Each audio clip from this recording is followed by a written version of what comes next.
একটা 15 বছরের মেয়ে বাবার হাত ধরে কাঁটাতার পেরোচ্ছিল। বিএসএফের গুলিতে নিহতের পর 4.5 ঘন্টা তার লাশ এভাবেই ঝুলছিল কাঁটাতারে। হ্যাঁ, ফেলানি খাতুনের মৃত্যু 2011 সালে।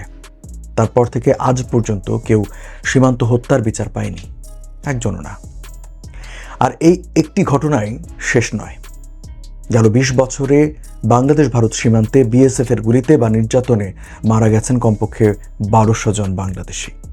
এই সংখ্যাটা একটু মাথায় রাখুন, কারণ এই ভিডিও শেষে আপনি হয়তো আরো বেশি চমকে যাবেন।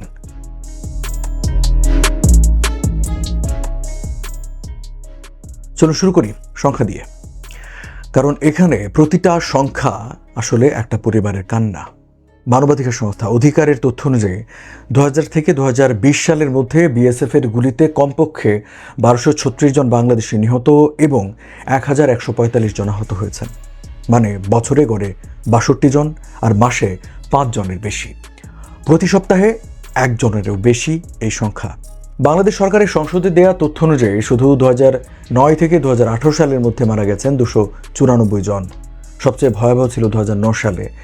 এই বছরই 66 জন নিহত হন। এরপর সংখ্যা কিছুটা কমে, কিন্তু থামেনি। 2021 সালে 18 জন, 2022 সালে 23 জন, 2023 সালে 31 জন এবং 2024 সালে 30 জন মারা যান। মানবাধিকার সংস্থা আইন ও সালিশ কেন্দ্রের রিপোর্ট বলছে 2025 সালে মোট 34 জন বাংলাদেশি নিহত হয়েছেন, যার মধ্যে 24 জন গুলিতে এবং 10 জন শারীরিক নির্যাতনে, যা গত 5 বছরে সর্বোচ্চ। আর 2026 সালের প্রথম 4 মাসেই অন্তত আরও 4 জন নতুন নাম ওই তালিকায় যুক্ত হয়েছে। গত 20 বছরে মোট নিহত কমপক্ষে 1236 জন এবং এই পরিসংখ্যানে নেই অনেক অজানা মৃত্যু।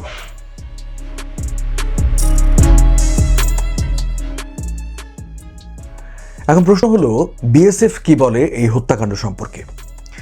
বিএসএফ এর এক উচ্চপদস্থ কর্মকর্তার ভাষ্য, শুধু অপরাধীদেরই হত্যা করা হয়, যারা আমাদের সদস্যদের আক্রমণ করে তাদেরই। তিনি আরও বলেন, বেশিরভাগ মানুষ ফেন্সিডিল নামক নিষিদ্ধ কাশির সিরাপ আনতে সীমান্ত পার হওয়ার চেষ্টা করেন। বিএসএফ এর আরও দাবি, এটি আত্মরক্ষা অথবা পালিয়ে যাওয়া সন্দেহজনককে থামানোর চেষ্টা। কিন্তু হিউম্যান রাইটস ওয়াচ এই দাবি খণ্ডন করেছে। হিউম্যান রাইটস ওয়াচ বলছে, বিএসএফ যে পুলিশ রিপোর্ট দাখিল করে সেখানে নিহত ব্যক্তির কাছ থেকে কোনো মারাত্মক অস্ত্র বা বিস্ফোরক উদ্ধারের প্রমাণ নেই, যা আত্মরক্ষার দাবিকে ভুল প্রমাণ করে।